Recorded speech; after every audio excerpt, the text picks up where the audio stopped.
How to create poll on WhatsApp. Hello guys, if you want to create poll on WhatsApp, first step, go to your app WhatsApp and go to group or your contact and go to this option here, and here you can find poll.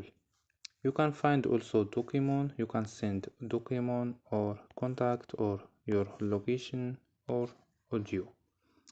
So go to poll and ask your question, and here you can add options,